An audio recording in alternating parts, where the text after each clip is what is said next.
J'ai un jour croisé Roselyne Blay à l'occasion d'une première mission de recrutement dans le cadre d'un foyer de jeunes travailleurs. Et puis aussi un jour, je me suis aperçue que j'étais plus du tout dans mes préférences et que j'avais vraiment envie de faire autre chose et de réorienter ma carrière. Je n'étais pas partisan de faire ce bilan de compétences. Et en fait, la rencontre que j'ai pu avoir avec Mme Blay m'a conforté en fait dans le fait de poursuivre. Et le choix s'est porté assez vite sur Roselyne.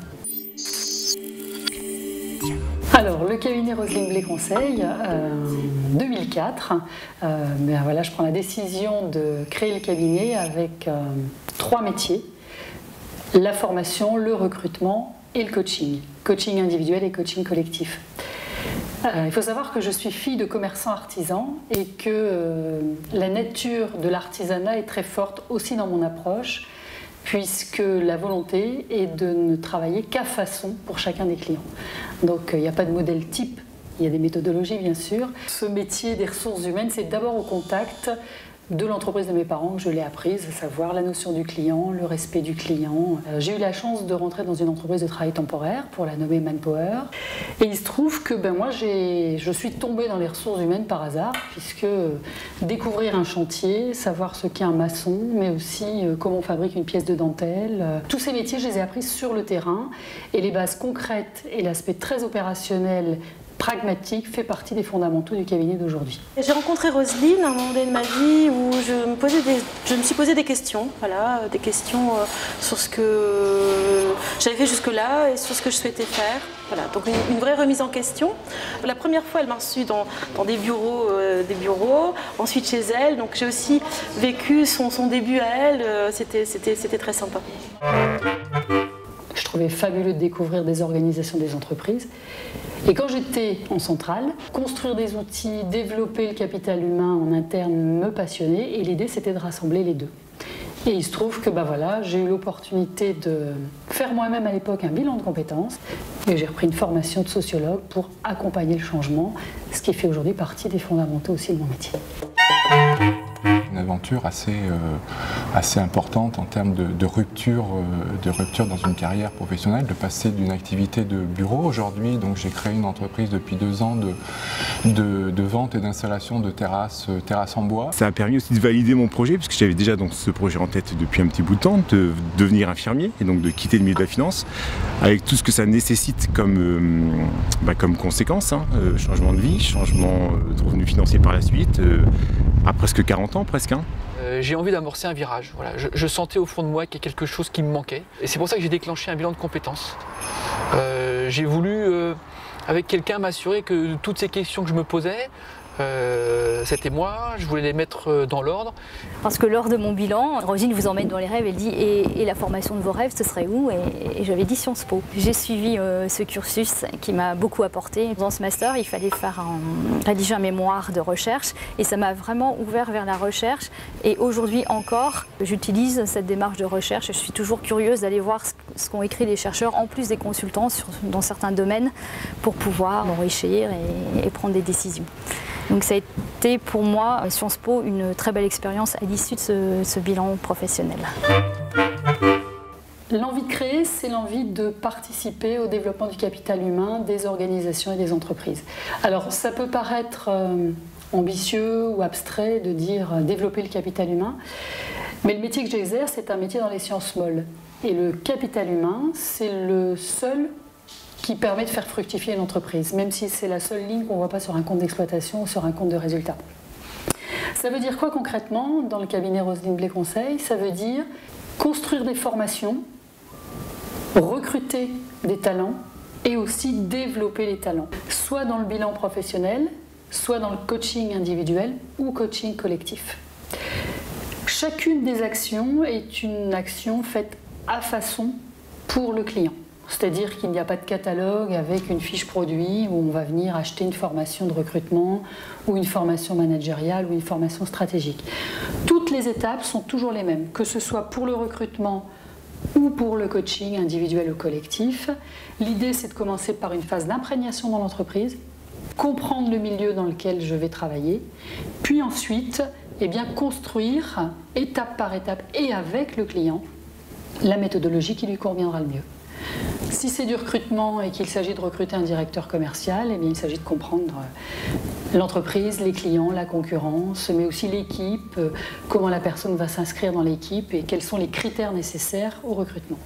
Et si nous sommes dans le cadre d'un assessment, il s'agit là d'évaluation de potentiel interne. Et là, donc, je vais construire avec elle un parcours d'évaluation qui prendra une demi ou une journée complète, et ça en partenariat avec des partenaires extérieurs. Beaucoup de cabinets de recrutement ont une propension à sécuriser l'opération de recrutement vis-à-vis de leur entreprise cliente et cherchent un candidat qui a une expérience validée dans un secteur d'activité donné. Donc ce que j'ai beaucoup aimé dans son approche, c'est d'une part sortir un peu des chemins traditionnels, des sentiers battus, mettre beaucoup de place, laisser beaucoup de place à la dimension humaine du recrutement après une phase indispensable de validation des compétences. Quelle qu'en soit la décision qui en a découlé, parce qu'on n'a pas toujours validé les promotions internes à l'issue de l'assessment, tous aujourd'hui, en tout cas, en ont retiré quelque chose et tous savent qu'ils ont eu de la chance de le faire. Parce que, bon, clairement, nous, on investit sur eux, c'est qu'on y croit un minimum. Et en général, ils en ressortent avec une plus grande connaissance d'eux-mêmes, des points forts, des axes de travail. Et ma première rencontre a été, dans un premier temps, un recrutement que je lui ai confié. Et je me suis très vite rendu compte qu'elle ne recrutait pas pour recruter, mais qu'elle s'intéressait d'abord à l'entreprise, à ce qu'elle faisait, à l'équipe pour laquelle elle est recrutée, au-delà du responsable pour qui elle recrutait, mais elle recrute aussi quelqu'un qui va s'intégrer dans une équipe. Donc ça m'a beaucoup plu. Cette sensibilité qu'elle a pour le client, aussi bien en interne qu'en externe, c'est quelque chose que j'apprécie beaucoup chez elle. C'est l'aspect business humain, quoi. C'est la complémentarité qu'il peut y avoir entre les deux.